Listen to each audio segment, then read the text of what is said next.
Genio y Figura le lleva a usted el ser y quehacer de nuestros invitados. Arte, ciencia, deporte, activismo ecológico. Genio y Figura, más que una entrevista, porque todos tenemos una historia que contar. Genio y Figura.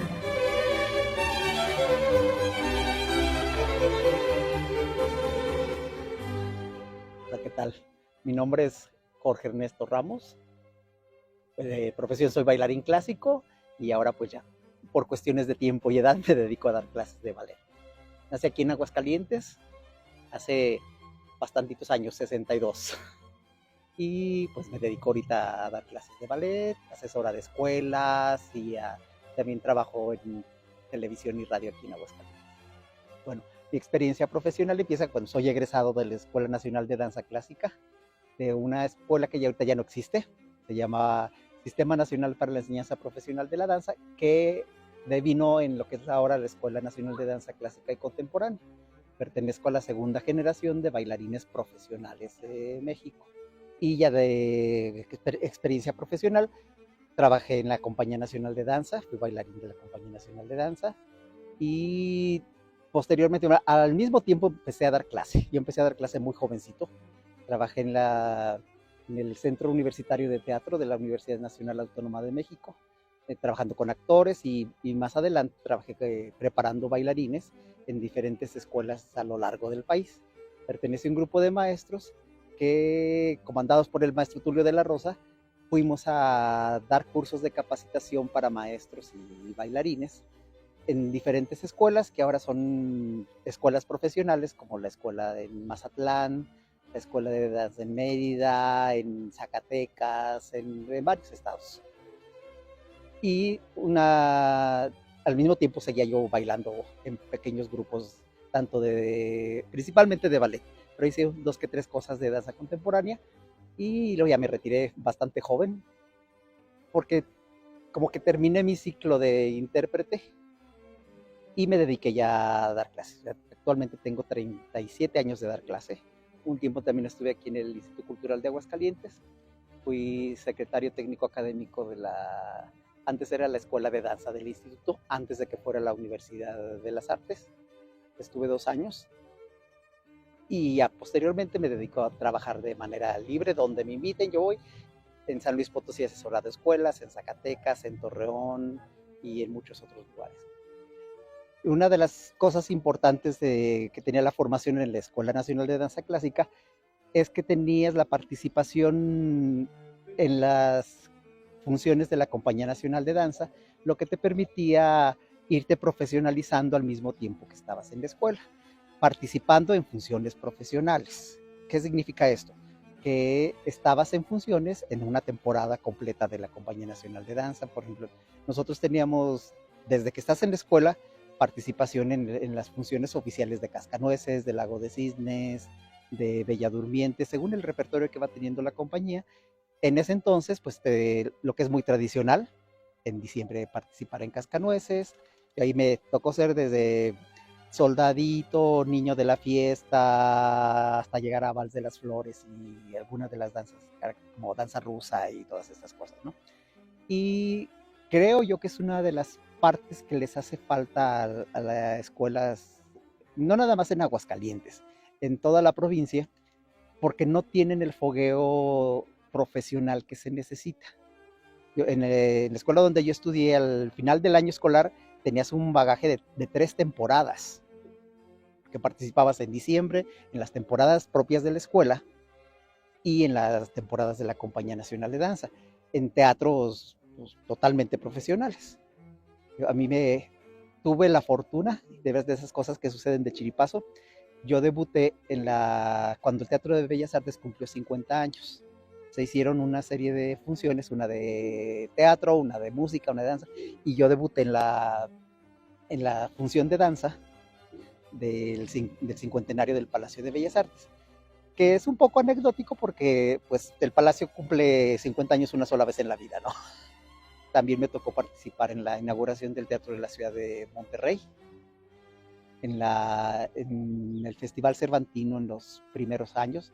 Yo participé en el Festival 13 y 14. Ahorita ya creo que van en el 60 o no, no sé qué número. Y entonces esto te permite que, que tu desarrollo esté más cercano a lo que va a ser tu vida profesional. Creo yo que en provincia, bueno, creo me ha tocado ver que los alumnos en el salón de clases son muy buenos técnicamente, pero a la hora de estar en el estrés de la función, no les da tiempo de desarrollarse escénicamente, pues porque no tienes ese fogueo, ¿no? Entonces esperemos que, pues que próximamente las autoridades de las escuelas vayan entendiendo que los bailarines, además de en el salón de clases, se hacen en los teatros. Y yo les hago mucho a mis alumnos el hincapié de que la técnica clásica es como la matemática. Y ya de ahí, pues te vas a mover si vas a ser ingeniero, arquitecto, actuario, lo que sea. Te permite tener la comprensión de toda lo que significa el ballet y entender, y tienes que entender también la parte dramática para que tú tengas la oportunidad de crear tu personaje dramáticamente. Entonces, en muchas de las escuelas se va nada más a la parte técnica y también tienes que conocer la parte musical. ¿Sí? Tienes que, tú como intérprete, saber por qué musicalmente está construido de esa manera para que lo puedas llevar a la parte visual. Una de mis maestras decía que el ballet se tiene que ver lo que escuchas. Entonces, y que no sea esta cosa falsa, que no se vea que nada más estás haciendo circo. Yo les digo mucho, suficiente circo es pararte de puntitas. ¿Sí? Bueno, lo importante no es que estés parado en las puntas, sino que vas a transmitirle al público, qué historia le vas a contar, porque al final de cuentas todas las artes contamos historias. Aún en las cosas que son muy abstractas, el no tener historia es una historia. Entonces esa es la parte que va. Y también seguir el desarrollo de la actividad. Y por ejemplo ahorita tenemos ya muchas compañías que se dedican a hacer ballet contemporáneo. A mí es una de las partes que más me gustan.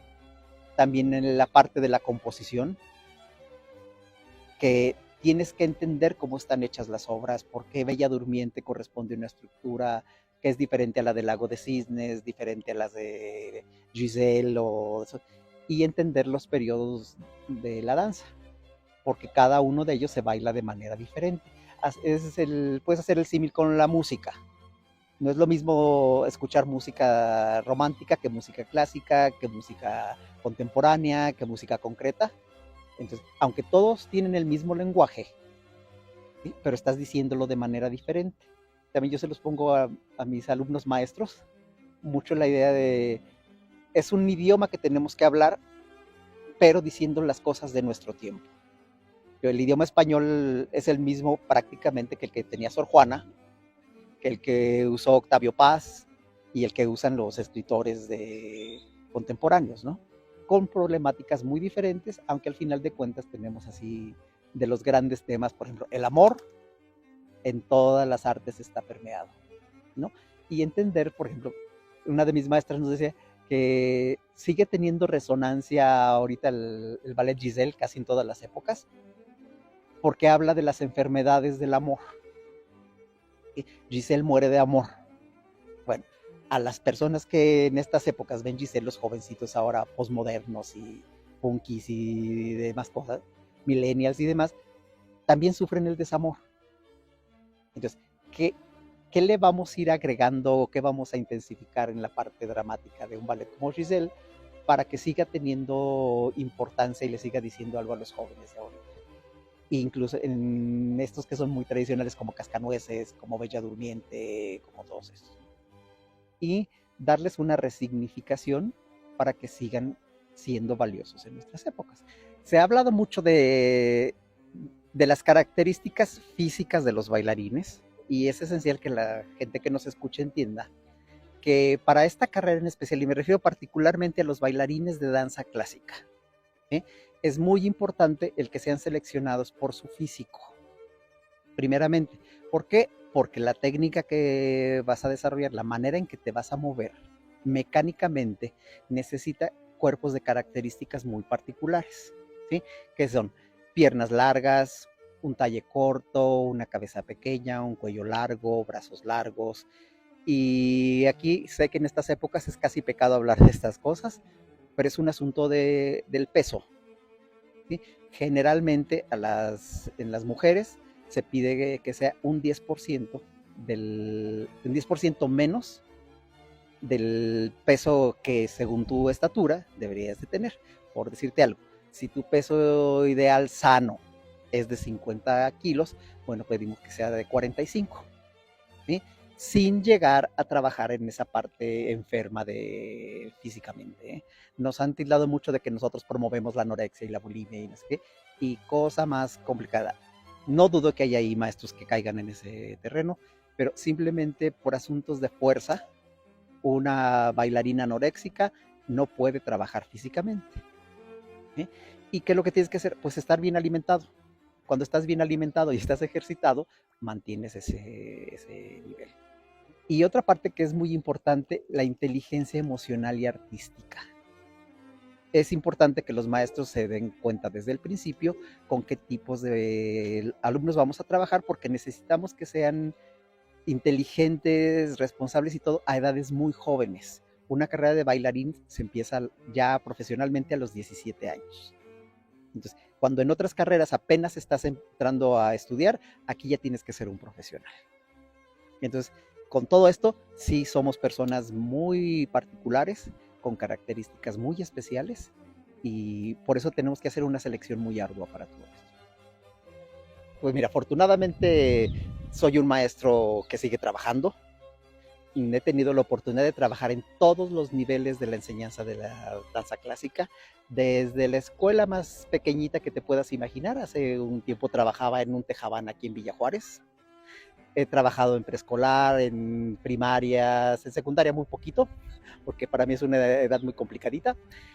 Preparatorias, en la universidad y todo, y por supuesto preparando bailarines profesionales.